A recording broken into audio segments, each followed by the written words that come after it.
a matter of fact, I want to go back to one we didn't finish. What was your dark night of the soul? Okay, so the dark night of the soul story. Because I think you're right. I can pinpoint. I was a believer maybe 5 years when that moment hit. When he pulls the rug out. When it was like I wanted to just abandon. There's something that it's the initiation. Yeah. Yeah, I call it the honeymoon period. You know, it was interesting. The example I've always used was when Tammy and I went to marriage counseling, and the counselor said to Tammy, "What do you want from our time together?" And Tammy said, "I want him to be the way he was when we were dating." Basically, the honeymoon period. And the counselor said, "It'll never be that." You know, which is what Scott Peck talked about, where true love doesn't even exist until conflict. You can't have a loving relationship without conflict. There's no such thing as a truly loving relationship. Two human beings can't coexist without conflict. So in order to determine if you're in love, when conflict enters, then you'll determine whether or not you want to stay together. Anyway, that makes sense. Well, it is. So 5 years into my walk with Jesus, I got battled with my own personal sin. And I just was like a lot of Christians, you just go, I can't live the perfect life. I just can't live it. And I wanted to abandon it. And I remember on my knees praying one day, and that thing hit me. I wanted to be the way it was when I met you, Jesus. Because that first 2 years was just, I was on fire. I was sharing the faith with people. I was just in this other world. Yeah. You know, and then gradually, I think he kind of lets you just be human, you know. And then, so anyway, that dark night came. And I got out of it because, as luck would have it, we had a guest preacher on Sunday, and he talked about his dark night and wanted to abandon his faith. And he said, I looked back on how far God had brought me in this world, in this life, and there was no way in hell I was going back to that. Yeah. So I got on my knees and said, I'm in for the long haul. Yeah. Help me. That's right. I surrendered again. And that's what I kind of... Well, it's the great dichotomy, though, of faith, because we're asked to come as children. And what's interesting, Jeff, I think, is and I always distinguish American Christianity from everybody else. Right, I know. I was listening to your book. Yeah, you're right. Deal. When you start talking about Sudan and you start talking... It's a whole different deal. Yeah. It's like, here's how we come to Christ, right? And this is a broad brush, right? So maybe it's different. But American Christianity. Okay, so you've heard about Jesus. If you would, close your eyes, bow your heads. Nobody's looking. Nobody's looking. If you'd like to accept Jesus, raise your hand. Don't worry. Everybody's eyes are closed. Everybody's head is bowed because, you ready? We don't want to embarrass you. What? Right. The living God became one of us and died for us and provided this opportunity for me to know him completely and utterly, and I don't deserve any of that. He did that shame in front of the whole world for me, and all you have to do is say yes, and I have to go, listen, yeah, but don't embarrass me. I don't deserve him. I never looked at it that way, but I always thought it was a little odd. No, it's an insult. Right. This is the superficial, myopic American Christianity that is rudderless because it doesn't demand anything. And American Christians don't understand something. You were never called to be a Christian. You were called to be a disciple. That's what you were called to do. You know why? Because Christian's easy. I don't have to do anything. Right. Jesus gets to live the perfect life, not me. Jesus gets to be attacked when he didn't do it, not me. Jesus is the innocent one that has to pay for my sins, not me. Jesus has to be beaten and spit upon those who have no right to even tie his shoe, not me. Jesus has to be crucified, not me. Jesus has to lose connection to the Father, who also had his dark night of soul. My God, why have you forsaken me? And he didn't deserve it. I did. And then has to endure hell for my sake and then return to prove it's real. And then he says, now I give it to you freely. He did everything. Being a Christian's easy. Yes, I accept. He said, good. It was easy, right? Yes. Now, it's your turn. You got to be a disciple now. That's a discipline. It's your turn to be a slave. It's your turn to get beaten. It's your turn to be ostracized. It's your turn to be spit on. It's your turn to go to the stinking cross. It's your turn to share in my suffering. You thought this was free? It's the most expensive thing you'll ever spend in your life. And that's what's wrong with this Christianity in America. They want it safe, and if it's Christian, it's dangerous. It's hard. And you'll never even get close to it. And that's how you know you're one of his, because you won't even get close. And you'll know it.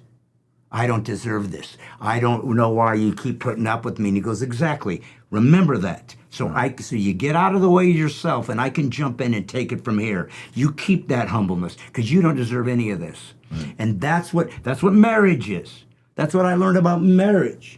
When you go to James, about submitting wife, whenever everybody looks for the loophole. Well, she's not submitting right, Lord. And the first thing you read is, love your wife as Christ loved the church. You go, wait a minute. Wait, yeah. What? Yeah. Come on. And here's the thing. Yeah. That ain't fair. That's not fair. You know how many times a woman is told to love her husband in the Bible? One time. None. One time? None time. None time? None time. You are never told to love your husband. Now, there is a mentoring where a woman is talking about how to love your children. There's a mentoring ship that's mentioned about how to love in a woman talking to other women.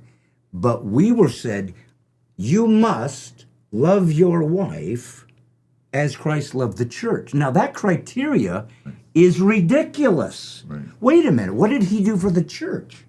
Well, he died for the church. He suffered for the church. He put up with the church. He loved them in spite of themselves. He took on their sin, and he didn't deserve it. I'm supposed to do that? First off, I can't. Secondly, I don't want to. What's your part? What do you mean? Do I love her like Christ? And then I said this. I said, Lord, look, there's some things about her that ain't right. It ain't right. It's unfair, it's unjust, and it's abusive. And God says, yeah, I know. And I'm going, he knows. Now he's going to come and pet me. Yes. God, it's not fair that she does that, and you said to love her like Christ of the church, but she does this. That's not fair. And he goes, I know. And I'm expecting him to come in and take care of me and coddle me and say, poor you and your crappy wife you ended up with. And I say, it's not fair. She doesn't deserve for me to love her as Christ loved the church because she does A, B, C, and D. And he goes, you're right, it's not fair. And then he says the words that makes or breaks your marriage. Do it anyways. Right. And when I saw that, if you are trying to seek the living God, make sure you understand, you got to deal with you first. And it will bring you to your knees. Right. I used to say, you want to have some fun? Pray for about 30 days every day. Show me what you see in my heart. Mm. I remember that. And I stopped doing it. Mm. Yeah. I did. Yeah, because I was hitting golf. Tammy was going through cancer, and I was hitting golf balls. And I was asking, show me what you see. Mm. And I realized I was getting angry because her cancer was interfering with my newfound career. Okay. It was getting in the way of things. Here you go. Right. And that is so eye-opening. I mean, Yeah. when you sit there and you think, oh, my Lord. What is wrong with me? What is, well, that's Yeah, exactly what I said. like if I knew a guy like me, Right. I'd hate him. Right. Like, well, Absolutely. you're a creep, man. Absolutely. And to think that he actually put it on my heart to repent publicly at I was at a Gaither taping, and it really I opened up to share that. And because I felt so guilty and so ashamed of myself, because it was it wasn't just a thought, it was a conviction. Yeah. This is what was in my heart, which is so funny to me, because you'll hear all these New Agers talk about follow the desires of your heart. Yeah. And I did. I wound up Yeah. in my own Yeah, waste next to Yeah. a dumpster. Yeah, you yeah, know? yeah. That's where my heart led me. You know. Right. Well, because our nation is not plagued with systemic racism. Our nation is plagued with systemic narcissism. It's the worship of self and worship of desires and worship of whatever I want. And not only that, but it becomes this sort of megalomania where you get to make things out of nothing. I'm a woman now. Poof. You're not allowed to offend me. Poof. It's the most Gnostic, pagan cult. It's a religion. You understand progressivism, leftism is a religion. It's a secular religion that counterfeits Christianity. The difference is, in Christianity, you know you're a sinner and need repentance. In their world, they know you're a sinner, not them. Right. In Christianity, you need to repent. In their world, no, you conservatives need to repent. You Christians need to repent because you're not accepting everybody. In Christianity, there's redemption. The one thing the left has no options. No answer to. There's no redemption. Well, it's funny. You I can was never be healed. Right. I was listening to your book, and you got onto that. I'm shocked you were listening to my book. Well, I really am. But what I don't know listened anybody to- listening to my book. But what I listened to was when you talked about basically the grave. If there is no message of hope at the grave, then what's the point? Yeah. Well, nihilism is all that Well, atheists that's have to it. give us. That's all you got left. Well, it is. So it's the pastor's duty to give the living at the graveside at least the message of Christ and redemption and restoration and hope. And so often now, and I've heard a couple of these at the gravesite, they were more political stump speeches. And not the redemption of hope, restoration, and the eternal Give me an life. example of that. I can't even wrap my Well, mind. it was one of them was died of a gun incident. Oh, so so then he it became did about I the, get you, about I the get you. guns. You know, Oh, for and, crying out loud. and there's a time and a place to discuss everything, but this was not the place. Listen, the place of the you to know- me it was anyways. As somebody who was listening to it, no. it was like you missed a moment. But you know what, missed your Jeff? moment. I don't even know how. I don't even know how a ceremony like that can play out realistically if the person's a non-believer. If they because they'll go find a pastor or something, more than likely they don't have a church or whatever. So some guys will, gun for hire to come do your service. But if you're a true believer and this guy's in hell, Right. what are you? Well, we've come here to honor old Joe. He's burning now, but he might want to let you know, hey guys, Well, by the oops. way, I believe my soul is gone. I told Tam, you can just take my ashes, put them in an Amazon Prime box, and drop me in a grave. Make sure you take a picture, let everybody know I've been delivered, Well, and leave a review. I'm just saying though that this is the simplicity of the culture, that we're not taking it serious, the spiritual realm, because first off, if you aren't a Christ follower, it means you are doomed. So should I not say that? Well, it's not appropriate Right. to sit there in front of this grieving with the kid and say your dad's in hell. Yet he is. Here's the problem. Why is Christianity so difficult in the United States? And why has it lost its weight? And why has the church gone so soft? We don't believe what we say. Right. We can't. If you believe Jesus is God, you believe it. It's real. Not some subjective perspective that you might want to try on like a pair of pants. This really happened. It is the single most significant moment in human history. There's nothing like it. If this is real, this is it. This is the whole gamut is in the game changer, which is Jesus Christ. There's nothing like him on earth. There's no religion that has a Jesus but us. There's no other philosophy.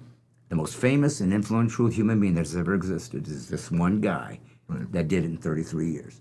If he's who he said he was, and you're not telling people, you don't believe in him. Because you couldn't shut up if you believed this was true. Right. It's too much. I got to tell you this thing. Every one of the disciples said, kill me. I saw a guy come back from the dead. I got to know what to tell you. I got to tell you this thing. It's too much. And we don't do that. And we've made people safe. And of course, and then... and you talked about, in China, you pay a price and they know it. But yet they still choose to meet underground. They still But they embrace that. Right. That's what's weird. The Chinese will say this when they're in prison or whatever. Our prayer, American Christian, is this aberration has happened. The enemy is attacked, and he's bringing this terrible situation upon me that I didn't see coming. Lord, free me, set me free, get me out of here, heal the cancer, get the thing. Of course you're going to say, I don't want to be in prison, I don't want to be here, I don't want to be there. You know what they say in China? Thank you for allowing me to share in your suffering. When have you ever heard a sermon sharing? I'm not on that train. No, but yet that's what the Bible says. We share in his crucifixion. Now, we read the Bible like a metaphor because we don't believe it. Right. It's serious. You really do have to get crucified. It's real. I believe that when you become a Christian, he says, I am crucified with Christ. Nevertheless, I live, but not I. Christ lives in me, in the life which I now live in the flesh. I live by the faith of the Son of God who loved me and gave himself for me. Okay? 2 Corinthians 5:17, I think. We think that's a flowery way to say we've joined him in his in what he did, and we kind of vicariously associate with it. We don't think we have to participate in it. And what God is saying is, no, it's your turn to be Jesus now. So what happened? One man is sacrificed unfairly, comes back to life, so he conquers the death. And then his sacrifice, which was meant for evil, meant for bad, God turns into a redemption that literally saves trillions of lives, right? One guy's sacrifice. There's probably going to be trillions of Christians throughout the rest of history that said yes to Jesus, right? Okay. So you are a parent and your child's killed. You're going, I didn't sign up for that. What? And God, why would you allow this burden? Why would you allow this pain? Why would you punish me? Why would you allow the enemy to think? And what God is saying is, I'm trusting you with this pain because you are being crucified right now. And when you come out the other side of your resurrection, you're going to heal thousands of people who are about to lose their kid. And you're like, no, I don't want to play that. And he goes, I didn't ask you for that. Well, that's you it. get what I tell you, you get. I used to say that if he had told me what I was going to be put through, certainly in my 30s, leading up to my decision, and then he said, at the end of those 7 or 8 years of living hell, I'm going to introduce you to my son, and you're going to know a piece that you never knew you could. I wouldn't have signed on. So if he doesn't tell us his plans. One of the things I want to talk about too is because he certainly doesn't tell you what it's going to cost you. Right. That for sure. Well, you had a great analogy of Lazarus. When Jesus the verse where he cried and understood our pain in your book. I was again listening to it recently. You know, if someone came to me and said, you wrote this in your book, I would have to get the book out and read it because I can't remember what I wrote. Yeah. But probably me too. I don't even know what you're But talking the about. Lazarus, what you talked about, I think the context of what you were talking about. Let's hope this really was my book and he's not talking about like somebody. Oh, it was somebody else's book. Well, I'm listening to like 3 because we're Yeah. having guests come on. So okay. it's like, but Jesus, he knew Lazarus. Was gonna die. yes. Okay, he now I knew know. he was going to die. Yeah. He knew he was going to die, and And yet, he wept. Yeah. and he wept anyway, even though he knew what was coming, because he wept with Lazarus's family. Yeah. As he felt their pain, he understood their pain. He wept for what we had done to ourselves. This is what sin created. We were not created to die. Right. We did that. And he wept for the cost of our abandoning our relationship with him. And to have a God that can do that, it's really, Jeff, if you take this seriously, it's really almost impossible to believe that a transcendent being, he's a thought, he's a mind. I don't know how it works, but he isn't material, or he couldn't have created material because he'd been part of it. And so when we say, well, the atheists will say, well, I don't believe in God because there's not evidence. Well, there's tons of evidence, Right.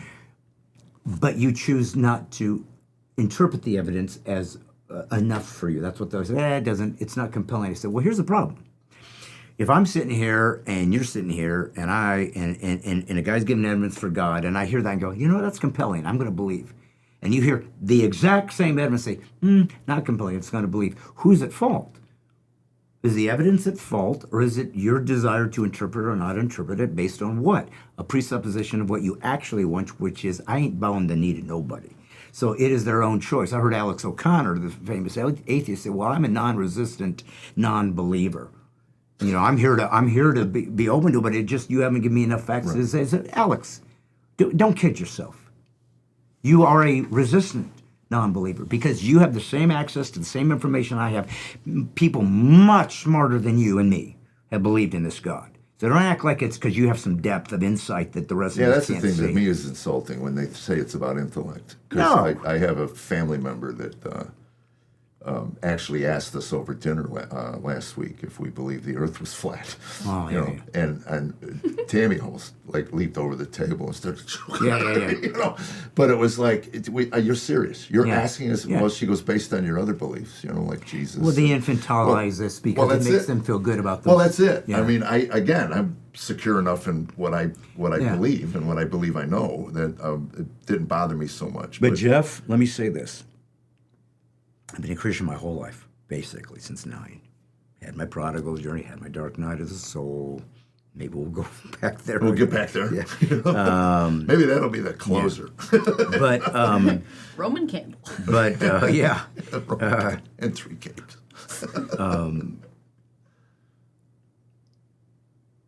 I talked earlier about the naivete of the child.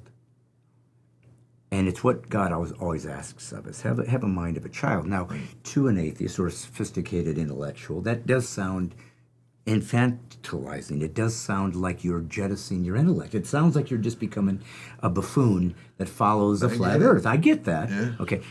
I don't believe that's what's happening.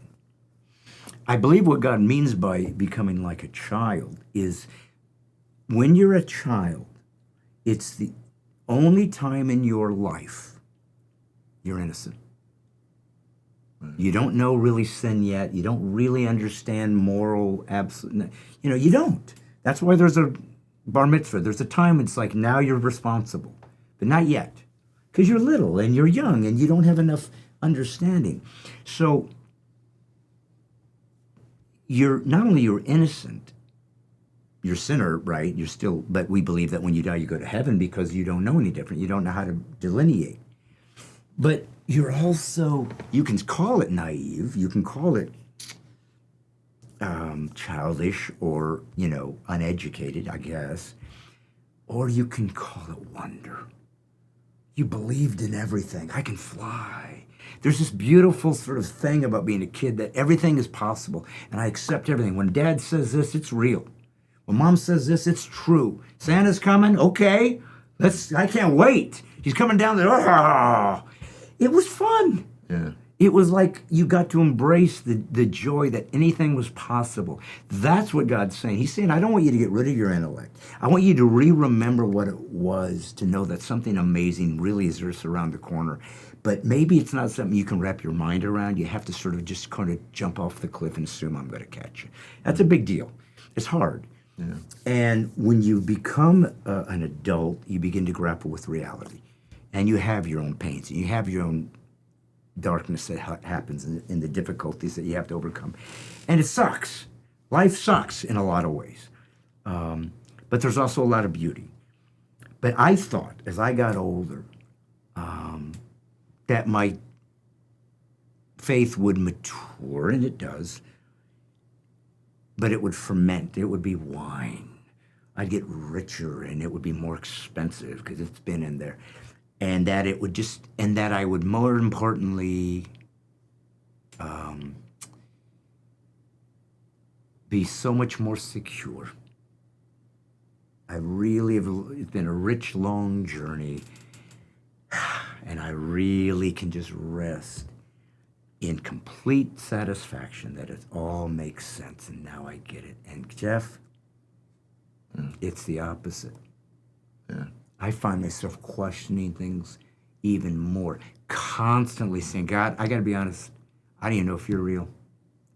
This is this far down the road in my faith. Now, here's the thing, though. Yeah. This is important for anybody watching this, because it's for somebody, I promise. When I'm not sure if God's real, you know where I go for answers? God. Right. I'll pray to him. I'll say, God, I don't know if you're real, but help me. I don't understand. Something's off. Something's not where I need to be. So that's true faith. When my dad was dying, he said to me, I wish I had faith like your sister. Because my sister has the gift of faith. She just has never doubted her faith her whole life. Wow. It's like, and she's a wonderful Christian woman, but I'm like, you've never doubted? I don't even know how you do that. Right. And then I said to my dad, it's like my God gave me this information to tell him. I said, Dad, has she ever doubted her faith? No, that's the thing. She never even had a moment where she's thinking, maybe I'm wrong or whatever. No, I want that. I said, Dad, don't you get it? That's not faith. She believes. Do you believe in God? I do. Is there times when you wonder where he is? Yeah. Is there times when you wonder if maybe he's not there? Uh-huh. Do you still believe? Uh-huh. That's faith. Right. That's the hardest thing there is. God says, I want you to, by faith, you're justified. The faith isn't a jettisoning of the intellect. It's a richer way of seeing, because you abandon the three dimensions and you move into the transcendent. You see with different eyes. You hear with different ears. I like you choose to accept that as real. I like to look at it as I'm taking you at your word today, because I'm really having a hard time. Yes. That's why you need to read the word. Yeah. And trust in that. Is that now let me ask you this, because you said you were a Christian since you were 9. Yeah. I didn't believe anything. Yeah. Obviously, I lived a life, it wasn't until I was a believer 4 or 5 years when I heard the word nihilism, and I go, oh, that was me. I lived. What out else the, would you to have? To me, I lived out the hedonism. logical conclusions. Yeah, but hedonism gets to be attached to that, and that's nice, because you can do whatever you want. Well, exactly right, and that worked out so well for me. No, but it works for a while, or you wouldn't be addicted. Right, exactly. But I held on to my skepticism in my faith. And I remember I was reading an apologetic book at church when I was just sitting in the hallway waiting for service to start, and our pastor walked by. And he says, you like that stuff? I said, yeah, I really feel drawn to it, to have an answer for for the world about my faith. And he said, be careful. I went down that rabbit hole for 20 years. And at some point, you just have to accept the fact that what we believe is true. Yes, yes. And, but the skepticism doesn't go away. No, but please, though, folks, especially if you have kids, Right. acknowledge that doubt is okay. Questioning is okay. My granddaughter, 9 years old, she was started coming to church with us. And one morning we're driving to church and she says, Papa, Jesus is God, right? And I said, yeah. He said, then who made Jesus? A great question. I said, you keep asking questions. Yes. And I said, ask Pastor Jeff. It's too deep for me, you know. But anyway, 2 years later, she just got baptized. And you talk about a leap of faith. When she had been to a number of baptism Sundays, and we kept asking her, and she said, Papa, I'll let you know when I want to be baptized. She did not go into Sunday school with the other kids. She wanted to sit with us. She had sometimes would take notes and write things down. She's a mature 9-year-old, thinker. I mean, she really is. Anyway, Easter Sunday, the pastor did an altar call where he just said, if you want to, no hands raised, no eyes closed, just said, we're calling you up if after the Easter message of resurrection and stuff. Lydia hopped right up like a child, ran right up there, and I walked behind her. And we're praying with her. It was very funny. At one point, I look up, there's like 4 other grandfathers with their grandchildren sitting there weeping. Yeah. And we're leaving now. She's done the prayer. We prayed with her, and we're leaving, walking to meet with the pastor. And she says to me, and this is a great question, what does this mean? And all I could answer was, to a child, it means we're going to spend eternity together. Amen. And I said, Amen. don't even try to get your 11-year-old mind. No, isn't that beautiful? I said, my 7-year-old mind can't get around that. Yeah, isn't that great? It's just a wonderful it picture is. of... It is, and it's not wish fulfillment. Not at all. It's like... No, but you talked about the Pascalian wager in your book. Yeah. And that's it. Well, If I'm wrong... That's been underestimated. I mean, Right. because they take a very simplistic approach. The way that was actually first inculcated into culture through Pascal wasn't just you might as well choose this instead of that. He was around gamblers, and they would do analytics about what are the odds that this might come up or that might come up, and you're going to probably wager and take your risk on that which has the best possible return, because the house always never wins. heard this. So because it was much, and he was talking to gambler friends. Oh, wow. And they were like, well, we wouldn't gamble on that because, it's a 10-1, but it's a 5-1 over here if you do the blackjack. Wow, see, I never heard this. That's because you never had me in your podcast. Oh. I know everything. I am the font of wisdom. So anyways, no, I'll be honest. I just heard this on another podcast myself, but it might have been It was his podcast. Yeah. It was his podcast, but you heard it. It might have been Wesley Huff, who's I love this guy. I love Wesley. He's killer. We're going to try to get... I want you to have Cheryl reach out to Wesley Okay. Huff. She's Well, good been luck. I already smoking. tried, and he's already booked till next year. But maybe you can overcome that, and if so, hook me up. But anyways, but so what I loved about it was there was a deeper. It wasn't just sort of a simple answer. He was addressing friends who understand analytics. Well, odds and odds and so forth. That's right. This is 2-1. This is 3-1. So if you're going to choose over time, your payoff will be blah blah blah. So he knew their nomenclature. He knew look at that. And so he said, "Here's a way that I can relate to them, much like Tolkien did to C.S. Lewis. Oh, you love myths." Right. You're a fan of myths? You're moved by myths? I am. Jesus is the true myth. Oh, he's the culmination of all the myths, except for the only difference is this really happened. Right. And that touched him because that's the world he loved. That's where his passions were. So he found his way to connect to a way that he already was involved. Right. That's the wisdom of being a believer. How do I connect to this guy and his specific needs? So that's where the Pascal's wager says, so if you're going to take some odds, if you die and go into eternal oblivion, well, explain the Pascalian wager, too. So the Pascalian wager is really kind of simple to explain if you don't want to go break it down like that. Do you know what it is? No.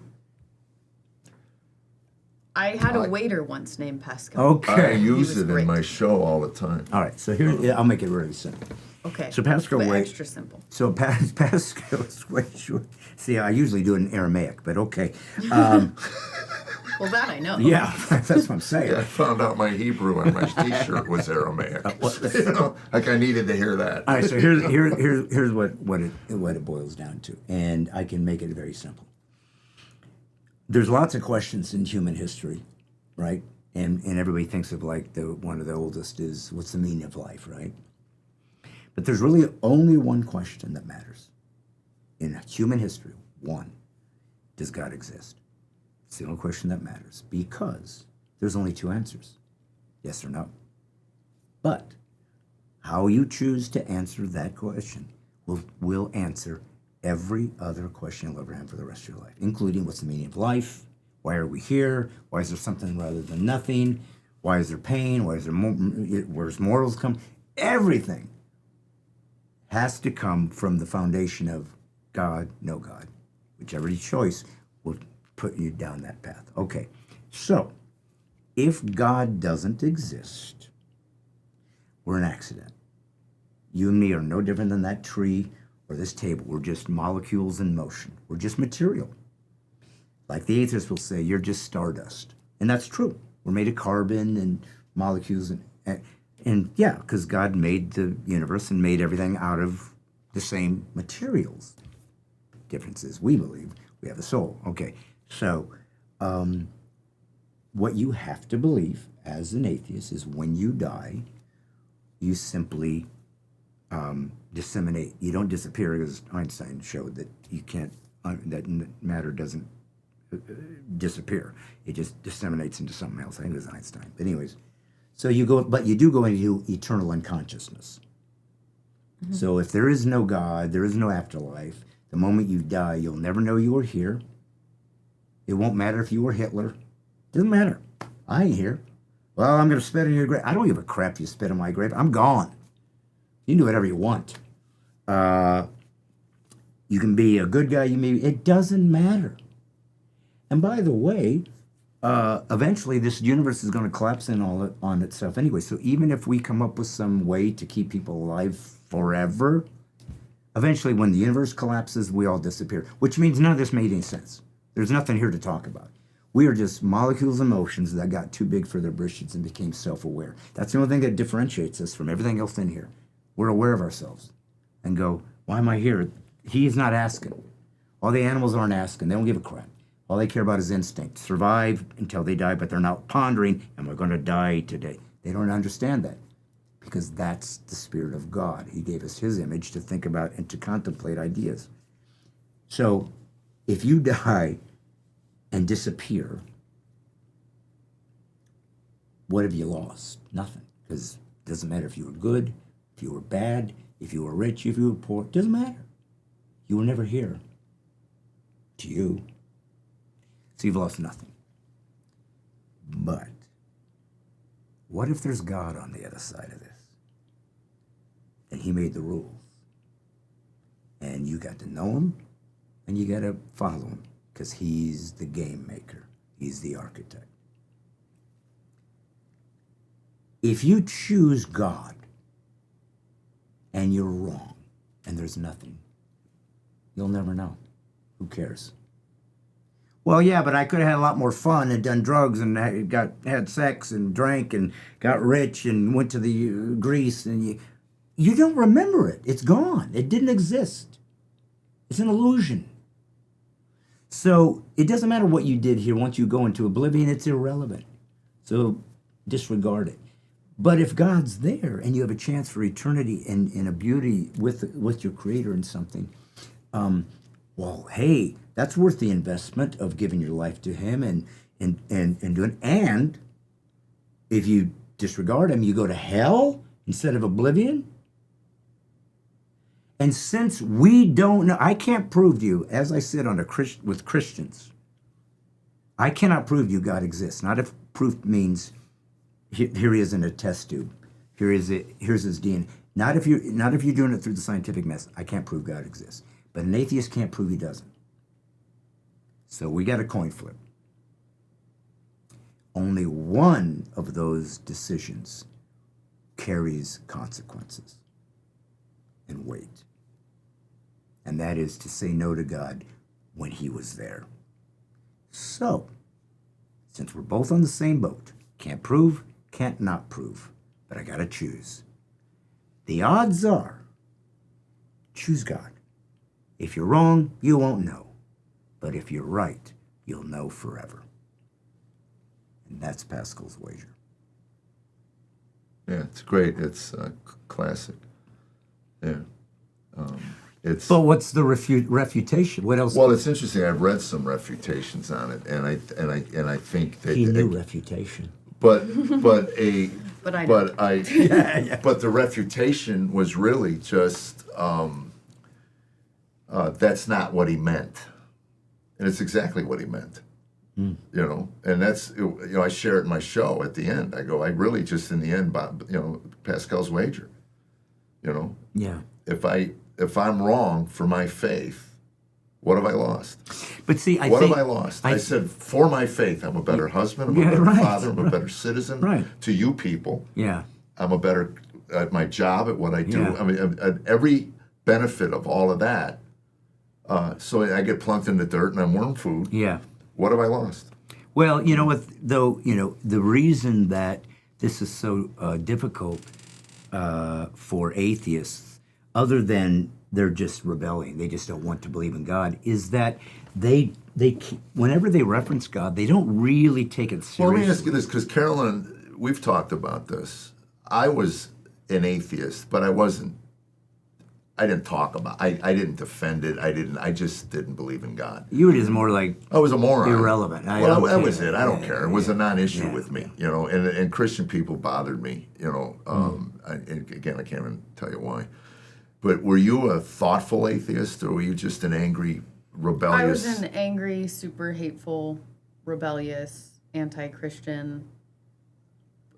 Definitely on the outsides of Satanism, for sure. But now, did you ever have any discussions with like Christians who wanted to defend their faith? And I did often, but I struggle with the concept you guys are talking about right now, because as an atheist, I was kind of like, well, it's too much of a, I think it puts God in too much of a box, or pick A or B. You're either going to pick God because you're so scared of hell, or you're going to just die and disintegrate into nothing. But I think the perception in the Orthodox Church of hell and the perception in the Protestant Church of hell are two totally different things.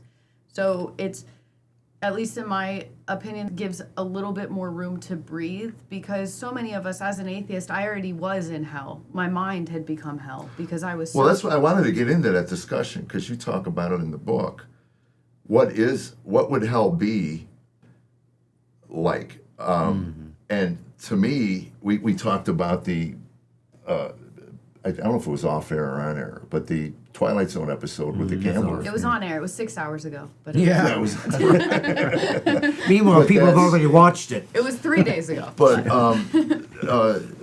to me, I've thought about it, and I just get this never-ending thirst that's never quenched. And I remember that from being a non in my 30s, seeking this answer or whatever it was. Well, but it let was me this ask you this. constant circular and to think of eternity like that, where you just constantly are seeking. I mean, that never gets quenched. Yeah, well, eternity is impossible to even think about. Yeah. It just, Well, that's what it is. It's too hard. But I'm sorry, I didn't mean to interrupt. no, but well, I didn't know you were an atheist as well. So I, on my podcast, and yes, I have one, because who doesn't? Wait, you should say the name so people can go listen. My podcast is called Brad Stine Has Issues. And Wow, we You doing get that? Jeff on a podcast? Brad Stine's got issues. and That's great. You're a comedian, of course you do. Yes, indeed. And But this has been really I'll good, have, so I I'll think a have lot of people are going to... Well, listen, and my whole thing is, it's okay. Well, if I'm doing my little commercial. So Brad Stine has issues with comedy, conservatism, and Christianity collide in a cacophony of clarity. I had coconuts. Yeah, at a sea room. But I love this. But one of the things that I really wanted to do is I'm about to start it, is I wanted to start having conversations with atheists, because I don't believe, the more I listen, at one time I was rather, I don't want to say intimidated, but I'm talking about the thinking atheists. I'm not talking about the internet guys that are copy and paste Richard Dawkins. They've accepted, Stephen Hawking into their heart. Yeah, I dismiss them when I hear I believe in Santa Claus. As soon as they say Sky Daddy, they're gone. Or spaghetti monster. Yeah, because I see. You don't take philosophy seriously. Right. Never mind. That's right. But there are very great atheist thinkers that take the God thing very seriously. Absolutely, and some of them I've read where they go, I see it. Yeah. I just don't want to believe. Yeah, exactly. And that's been asked. I'd rather just live my debauched life. That's one of the things Frank Turek will ask. And it's like, if I could prove Christianity was true, would you accept Christ? No. Well, then why are we talking? Right. You don't want to be convinced. But, and I'm kind of going to quickly retrieve something I was saying earlier, because I think it's important. I want you guys to know something. It's hard. Believing in God's hard. It's not easy. It's not simple. It's not, and now it all makes sense. It kind of will all make sense, but he's in the midst. I'm stuck in a three-dimensional world that interprets through five senses. And faith is a sixth sense. It's not a lack of intellect. It's like mind reading. It's another way to think and see. But you get to choose to decide if that exists in me. So God has given you the agency, the autonomy to say, I'm going to leap into this other thing, not because it's just absurd. It isn't Santa Claus. Nobody believes in Santa Claus. Nobody believes in the Tooth Fairy.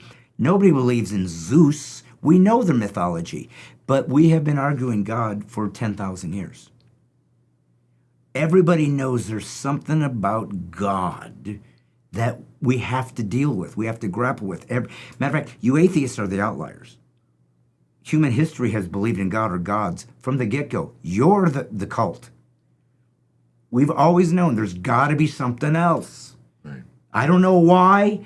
C.S. Lewis talked about our desires, the argument of desire. If I desire, I'm hungry because there's food. I'm sleepy, so there's rest. So why would if I'm desiring something that this world cannot provide, perhaps it's because I was designed for another world, and it kind of makes sense. Is there something else? Well, that's the transcendent, which, by the way, all you atheists believe in. You believe in things that aren't material. I do not. Do you believe in beauty? Show it to me in a test tube. Right. Believe in courage? What's the atomic weight of courage? What color is love? What color, how tall is virtue? Yeah, I heard it defined as like, tell me what you love about your wife, and I can give you the tangibles. And in the end, somebody can say, but what if I found a woman who was prettier, smarter, had a better sense of humor? Yeah. Would you dump your wife and go with her? And it's like, no. And they said, why not? Because there's these things I can't explain that bond us together. Yeah, and that's the spiritual realm. Right. That's what made us different. That's the thing in the Pascal's wager. The difference is the atheist takes the shell and says, that's all there is. Just be okay with it. Now, Dawkins wrote The God Delusion. Well, they're delusional too. Because and here's how I prove it to a degree. I don't just take your philosophy at face value and then argue the merits of it and see if we can reach a consensus, or at least which one has more weight. I also look at it like, does it work in real time? Does it work? Right. Do you, as an atheist who believes there's really no meta-narrative, and that's what they have to believe, there's no big story, it's just you just make crap up on the fly until you die. That's what you have to believe. There's nothing else. Do you live like that? And here's what they'll say. If I say, life has no meaning, and they will say, you're right. So, what? We make our own meaning. Now, you're both former atheists. Did you ever say things like, I just make my own meaning? I say, you don't get it. That's my point. That's why you don't believe in God, because you don't even have an idea what he is. You're not giving him the definition he would need. He is of which nothing greater can be thought. So the purpose of God, outside of he is the unmoved mover, he is the transcendent, thus he existed prior to time, and then he created us, thus time began, and then he entered in. It's all philosophy. It's deep, deep, deep stuff. Get your head around that, kids. It's deep. The whole idea, though, is that they say, well, no, but we just, I do good things. Be good for goodness sake, right? Just do good anyway. I don't need God to be good. Or what you said earlier, well, I'm not going to believe in God because you're afraid of hell. Okay, well, shouldn't you be? I mean, if hell's out there, maybe you should be scared. Yeah. But Okay. I think that they're already in hell because at least in the tradition I come from, it's more of a rejection of God's love. So God's love burns the soul, and that's how the soul is purified. What's your... Eastern Orthodox. Okay, interesting. So this idea that it's like, well, I'm a good person and I'm this and I'm that, and then it does in a way that the atheist argument about that, it does translate because of the people. I appreciate the evangelism efforts of the American Protestant Church because every ear should hear the beauty of Christ. But it's like those people that were just good people and weren't necessarily atheist, but had a good heart and a heart for Christ. I feel like we're made in the image of Christ. So even if you've never heard or known Jesus's words, it's written on our heart. So there is room for those people that have this inclination that's like, well, I was hurt by a Christian teacher or a Christian I met that was mean to me, or some Christian parents that identified as Christian, but they didn't have, like you were saying, they didn't have the purification of heart. They didn't die on their cross. They didn't live out their life. They didn't walk out their faith in fear and trembling of the Lord. And so they mistreated people around them. Mm-hmm. And then those people were hurt by that. And because they grew up in the time they grew up, they label themselves as an atheist unknowingly, but they are still good people, which is way different than the people you're talking about, the Dawkins, the researchers, the people that are like, I do all this. Well, okay, I have to interject. Only because it can perhaps bring some clarity, and it's not to counter what you're saying. I get it, but this is why atheists are atheists, because they continue to live a life based on faith, of basically Christian faith, if you're a Westerner, mm-hmm. and you don't know it. Yeah, that was my dad. Yeah, and they don't understand because they always use terms they don't have access to if they truly believe atheism is true, which is there is no meaning to any of this. I believe atheism is a two-legged stool. It's based on anger and arrogance. Well, demonic, but yeah. Well, yes, but so what? I can be a polytheist or a animist, and be a do bad things or evil things or whatever, and there has to be an energy source to whatever you believe. There has to be something that drives this thing forward. Like in neo-Darwinism, it's survival. That's all they got. Well, survival, and they give it this magic property that it drives us to progress, which, by the way, they get to define. And it's like, well, wait a minute. Why does survival matter? You always have to regress. Wait a minute. You don't get to presume that survival is getting us somewhere because there's nowhere to go. So you have to borrow from my people, the Christians, that say there is something over and beyond, so you can have a coherent worldview that is functional. But they can't see that. I'll make my own meaning. I said, you don't understand. If there's no novel, then your chapter is irrelevant. Okay, the novel is the meta-narrative. The novel is, here's the beginning of the story, and you read all these amazing adventures throughout, and then the end. Okay, the Bible can be that meta-narrative, because the Bible is the revelation of reality. It tells us how we got here, what went wrong, and how do we fix it. Okay? Okay, so what they want to say is there's no book, so we can burn that, and we'll just make our own little stories along the way, and that'll be enough. I said, but that's the problem, buddy. You wrote a chapter in the book, but we burned the whole book. There's nothing left. Wow. There's nothing left. So you have deluded yourself. It's like being at the top of some giant building, and you're with 3 feet people, and you're in a elevator, and it collapses and it starts speeding down to explode. And as you're falling, you go, "I figured out the cure for cancer. It's blah blah blah." And they go, "You're right. We've got the cure for cancer." Does it matter? No. No. So your little, "I figured out my meaning for life," you're dead. It's irrelevant. Why do you pretend like there's meaning to this? That's the irony of Dawkins. You've got a 300, 400-page book whose conclusion is life is meaningless, and you find meaning in that conclusion. You can't even see your own incoherence. That's what delusion is. That's what demonic influence is. Once you choose to reject God, he says, "You got it. I'll leave you to your own devices."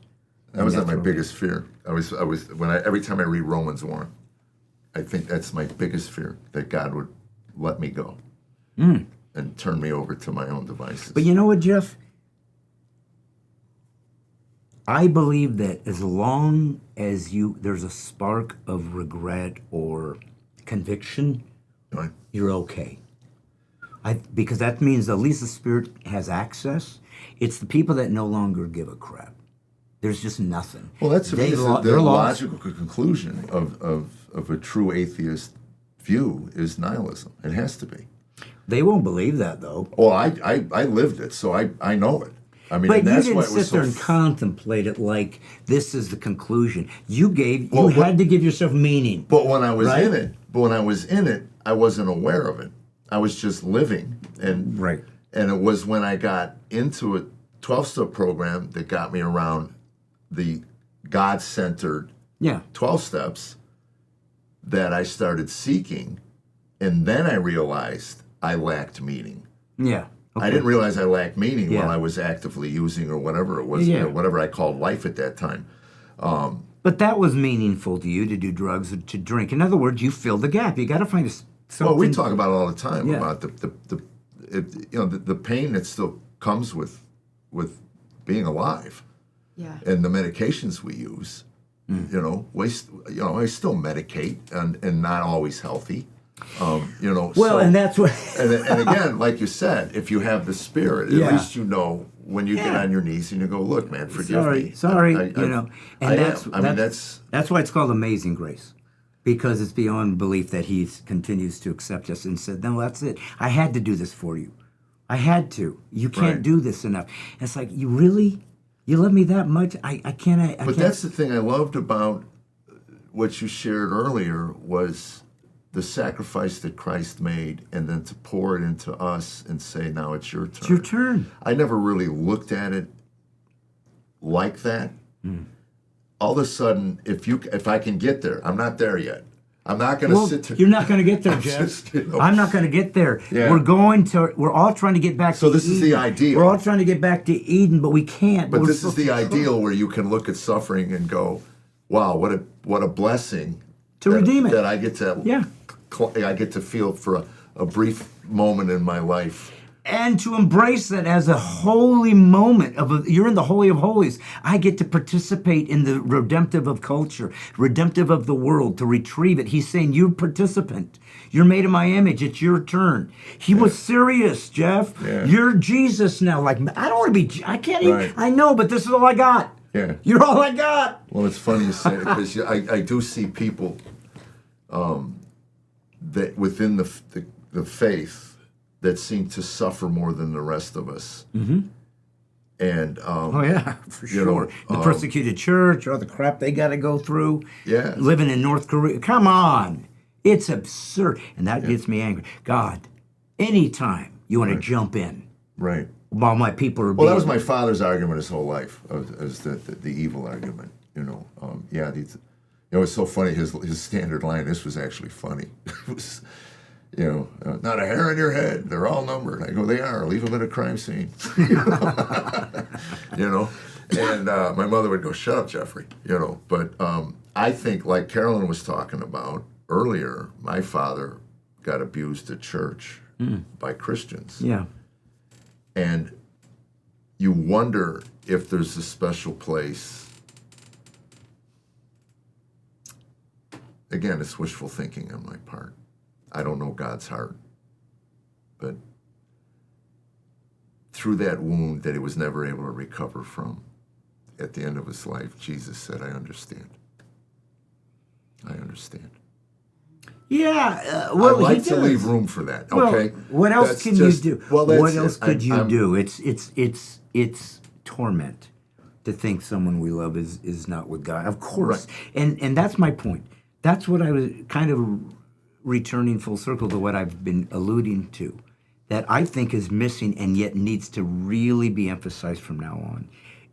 To really be a Christian, it's really hard. Right. It's not easy, and it's got a lot of elements that simply feel cruel and dark and wrong, and it's like, this isn't the way I do it. And then, of course, you can say, well, yeah, but what do I know? If you think about a being that knows everything, and again, it's easy to say the words, but to try to really grasp with somebody that can just say something and it appears, that knows everything, and then you think, okay, so how much do you know compared to everything? You're going, well, it's not even, okay, so can't we assume that there's a lot of pieces of this puzzle that I don't have access to? And it's easy to think about. If I take a physics book and it's filled with information that is all true, all true, and I go to my 2-year-old and say, hey, just wanted to show you some physics.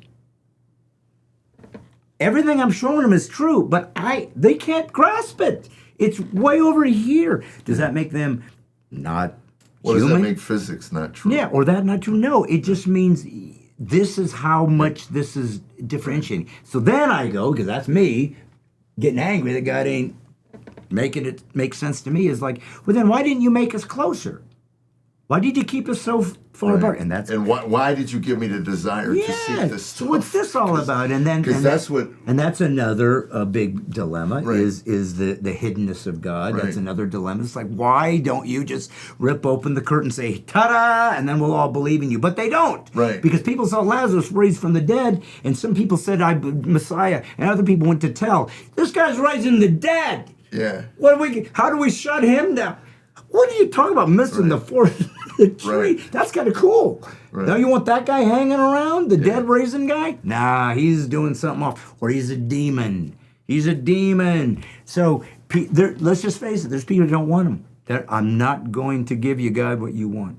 But I'm going to have a bunch of, and I got the first one. A guy reached out to me. So I had the privilege of having William Lane Craig on my podcast. Oh, really? Yes. I've read him. And he's a guy I've been listening to for years, and it was so weird because, you sent out your little Instagrams afterwards, just little clips of it, and I'm watching me talking to William Lane Craig, and it was so surreal because and I've had some really wonderful guests on. God has blessed me, and I've never been on. But to me, well, you're coming on.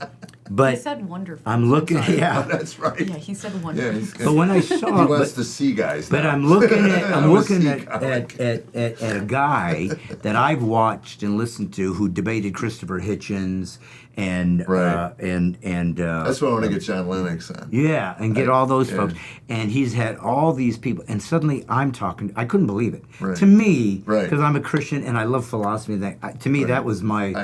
I did it. That was my brass ring, and it was such an honor. But anyways, I said, I want to talk to you about atheism. I want you to act as though you are an atheist, because I don't understand. I believe atheism is pure incoherence. I don't see how they function, because it's so it's so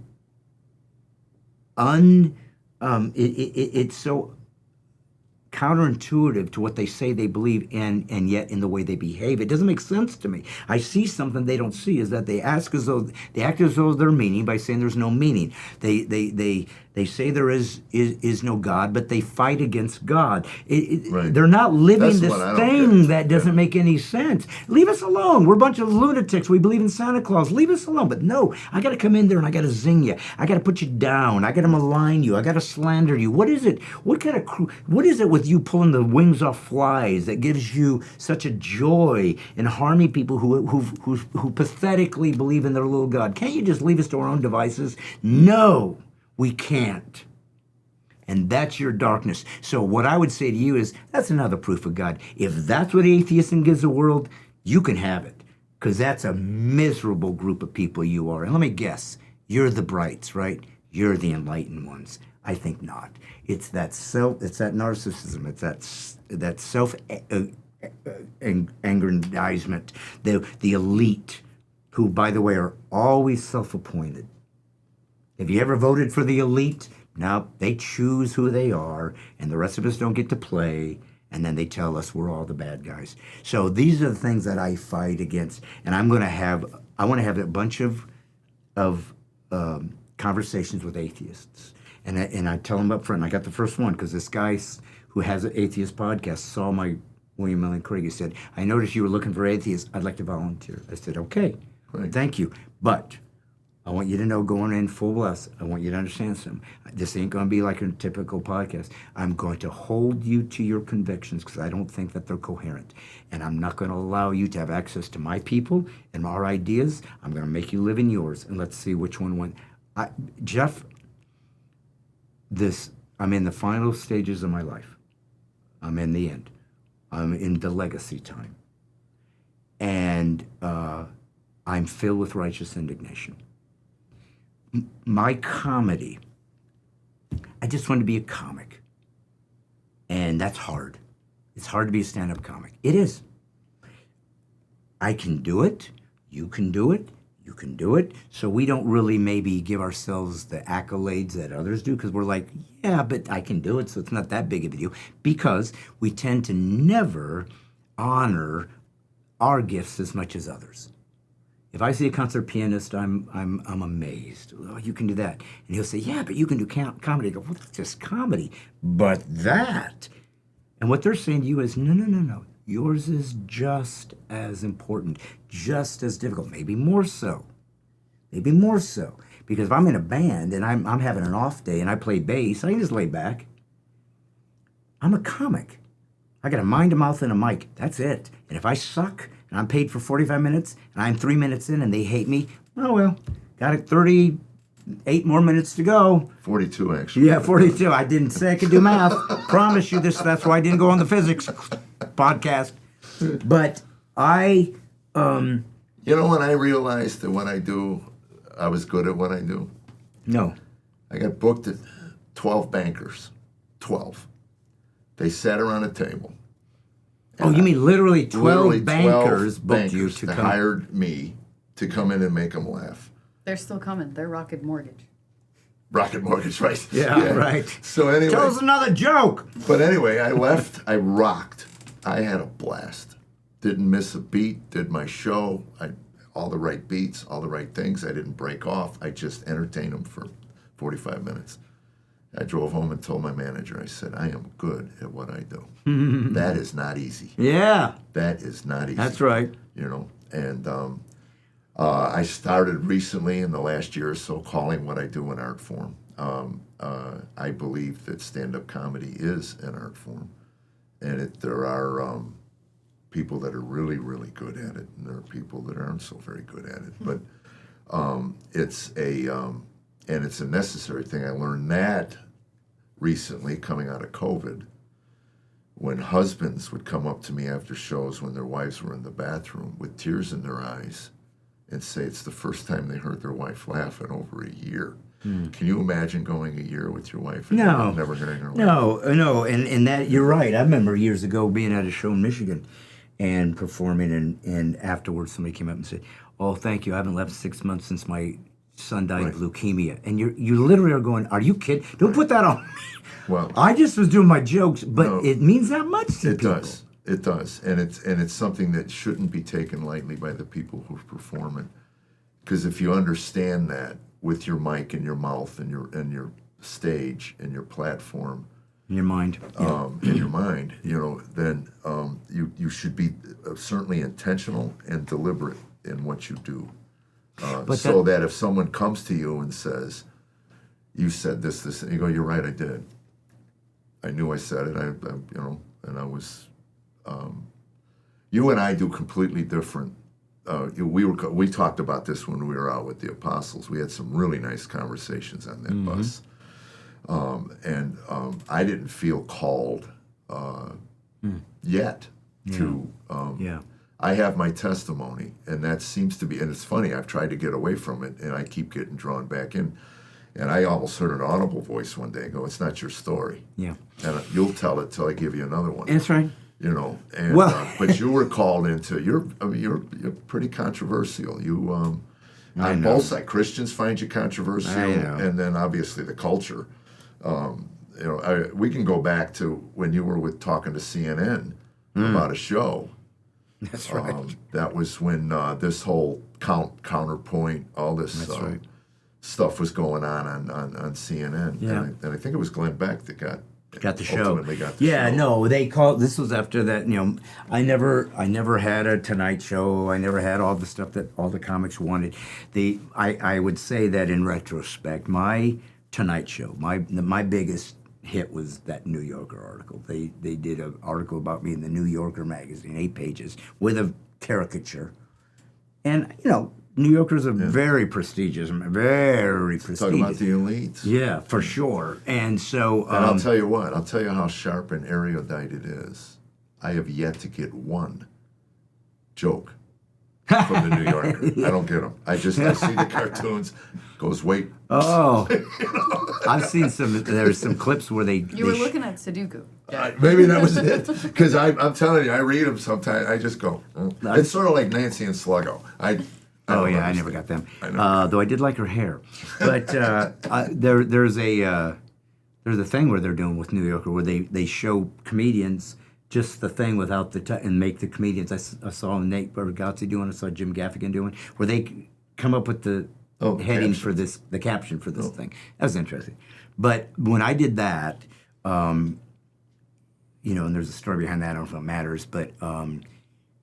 Well, I'll quickly say they were going to have an episode. What do you call it? What do you call a magazine? Outdated? No, yeah. Well, New Yorker's still hanging in. What do you call it when you put one out? Publication. Publication. Okay, so they're going to put one out, and I think it's a weekly. I think New Yorker's a weekly, and so. They were going to have one on comedy. And they wanted to just get all these different genres. This is 2002 or 3. No, 4. 2003 or 4. Okay, so 25 years on. Comedy's just making its resurgence big time. Yeah, maybe. 2004. I agree with you, because I know I almost quit in the 90s. I just had become what I felt was Yeah, it started to babysitting really come drunks. back. Comic View, Comedy Central Presents. Yeah, It was well, they really- blew. I mean, they oversaturated the market, and it got old, and they needed to fill space, and so the people were coming in that weren't really ready to be comics, so they didn't have the goods. So it started making it seem less funny, I guess. That was like you didn't have to be as good, and the people just kind of got burned out, and what was the boom? Where everywhere you turned, there was a comedy club to go Right. work at. Was disappearing. Right. And so now, and then you were getting to a place where we're not just bringing you in because we like you. If you can't sell tickets, Right. then we're not. So everything changed. I couldn't even do it today. If I started in clubs, because You it's could a whole, if you started on YouTube, but maybe. Well, maybe I would have learned that. I don't know. But because we know you cheated that way. I did. But I did. And God bless you for it. I wish I could figure it out. but what was I saying, sweetheart? About the New Yorker. Oh yeah. So they were going to do this thing about all these different genres. So maybe they're going to have one about the fat guy and the gay comic and the girl comic and the black, just all the different types of people that do it. So somewhere along the line, this author, whatever you call him, writer, was watching Bill Maher, or read him, something or other, but somehow the word evangelical Christian came up. And Bill Maher said, well, let's face it, evangelical Christians aren't funny, huh? And this guy, his name was Adam Green, said, I wonder if that's true. Now, Adam Green's pedigree is his father was Adolph Green, who was a famous music writer for Broadway. Oh, Broadway. Broadway. Well, he wrote Singing in the Rain. Oh, okay. Like that. Like I've heard the song. Legit. Not the song, but I think the yeah. So he was involved with that, and and he wrote some other things. And Phyllis Newman was his mother, who was a famous Broadway actress. I know, she was a dancer. Okay, so that was his mom and dad. So he grew up with, Rock Hudson coming to the house, and I mean they were elitists, right? And he was. Baseball fan. I was a baseball fan and loved his dad. And so we had some things we found we had in common. But anyways, he said to himself, I wonder if that's true. Is our Christian evangelicals funny? And so he goes on the internet, and again, this is early 2000s. So Jeff hadn't figured it out yet, or this would have been his story. I guess I was on the internet, and he saw it, and he goes, oh, okay. So he contacted my manager, send me a video. I just want to see. And he wanted to do a story about an evangelical Christian comic. So essentially what they're saying is Christians and conservatives aren't funny. Now, that's all we've ever heard our whole lives, is conservatives aren't funny. Oh, is this conservative comedy? So he starts watching me and following me around. Now, Jeff, you have done 1 million interviews for newspaper, for print, for television, as have I. You haven't even come close to a New Yorker interview. They follow you for days, weeks, fly into a club date, watch you, hang out with your family hours and hours and hours, and then come to you the next thing, and then go over when you're working in Estes Park, and then they come watch you and see you do some shit. Then they come over. I mean, to where I had a publicist then finally contacted him and said, look, enough. Because she was concerned that he's going to spin this into, because it's a New Yorker. It's going to, here it comes, they're going to kill him. And she wanted to shut the door on it. And he goes, look, he said, I got no agenda here. I just didn't tell a story about this particular guy. He said, if he wasn't funny, I wouldn't be doing this.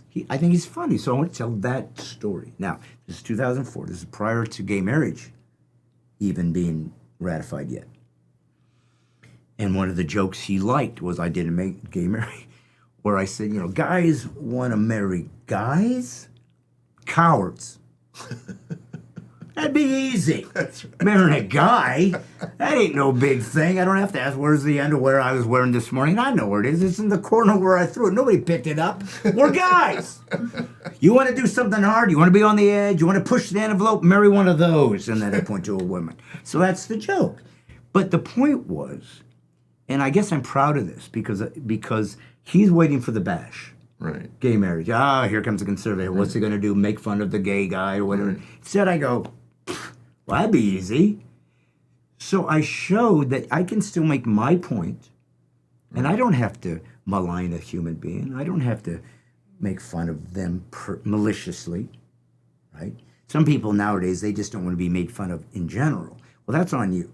But if I'm saying you're ugly, you're fat, that's one thing. That's malice. But if I'm saying... Okay, Mom. Yeah. I know. But that tape, right. Yeah, I can hear the tape recorder hitting. But if you're making a general... And my thing has always been, my social commentary comes from a Judeo-Christian point of view and a conservative point of view. And when I say conservative, I mean conservative, not Republican. I've left them. Yeah. They are cowards, and they are also in on it. We have been abandoned by Washington, D.C. The country will not survive without a peasants' revolt.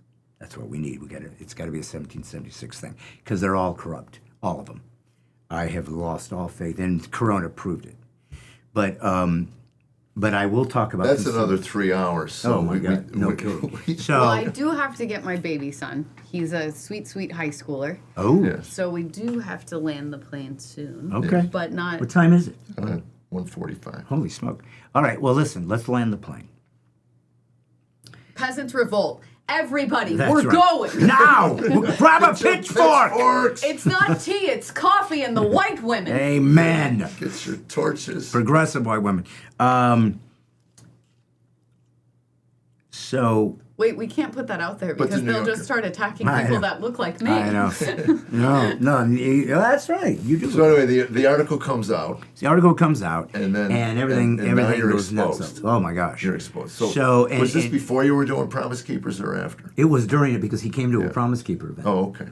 And so that was cool. And he's Jewish, you know, Adam Green. But we got along. I really liked him a lot because he had lost his father recently. I had lost. We just had a lot of things. He was like magic. I was like, I like this guy. He's a progressive, and to me, this is what it's supposed to look like. Right. You can agree to disagree agreeably. Couldn't that be? Can we do that? And that's the one thing that is simply true. Conservatives can take a joke because we've always been the butt of it. Christians can take a joke because we've always been the butt of it. We've had to learn the maturity of taking a joke. I have to learn the maturity of watching George Carlin, who I think is the best stand-up there's ever been. Right. At least the smartest there's ever been. Yeah, I loved it. Do you remember near the end of his life, I saw this and I thought, you know, how childish almost when he stood on stage and said, if there be a God, strike me dead. And he looked and he went, see, no God. And I thought, well, I think God would look at that and go, well, I have a time for you, you know, and I have a place. I believe. And I'm just not going to alter my time and place. Well, it's absurd. I think God was like, you could write a better punchline. Right, I gifted absolutely. you. I thought, especially as smart as he was. I thought that But was do you really, do you remember what I told you the two-legged stool of atheism is? Arrogance and anger. Yeah. And at the end, he was very angry. He had lost his wife to Right, cancer. that was after and, Brenda and now went. he was already Yeah. an atheist. Right. But I think that's when he said, "All right, God, now it's all guns Which blazing." made me wonder if Brenda, his wife, actually had some faith, because he didn't take the gloves off until she died. Maybe. You know, and she probably died. But listen, pretty pain painful. is a rough one. Right. Pain is a hard one to reconcile with. Yeah. And I do believe it's probably the number one reason people become atheists is the problem of pain. Right. Because it doesn't make any sense. No, and it they're doesn't. and I they're mean, really In they my really universe, get, everybody would be pain, and there would be no and they really have a problem In with God's with universe, everybody is painless, though. Because that's the path of sanctification is accepting God's will no matter what it looks like. And I think Well, that's and the what is path pain? to joy and peace. what is pain. See, they're not taking it to the depth. Pain as in discomfort, or I hurt, and it's like, yeah, but what if, but I can show you areas where pain is beautiful. Like you want to work out and look good, it hurts, and you learn as I used to work out fairly much. As you know, it's an old cliche, pain is gain. But the truth was, you understood that pain you're feeling is your muscles having to adapt and get better. So this pain is actually giving me what I want. So I'm embracing it. Well, that's what she was just You saying. can take that the, to a the deeper. pain, God's sanctification process is pain. Right. Yeah, and but, working out your salvation. But we would never choose the way he goes about our lives. We wouldn't choose it. We want it simple. We want to be comfortable. And if you're comfortable, it means one thing, you're not moving. And he doesn't want you comfortable. I need you to move to the next place. I took it serious. You gave me your life. You're mine. Right. And you can try to run and avoid it. But you wake up on the beach in whale vomit enough times, you go, I guess I'm heading to Nineveh. Because if you're Christ follower, you have a Nineveh. You have a place that you're expected to go be influential to. Yeah. I used to liken it to like if you go to the gym and sit on the bench and look at the weights and go, come on. Yeah. Let's roll. Wait, Yeah. I've been doing that. No, It's you not actually working. have to. Yeah, you actually have to. Well, let me get up and moving. Let's land this. let me on that end this message, with you on that guys. message Let me- that let me get people up and moving and understand that. Understand and move that. I want you guys to know that this. your pain isn't meaningless. No, it's you only grow from pain, not pleasure. Right.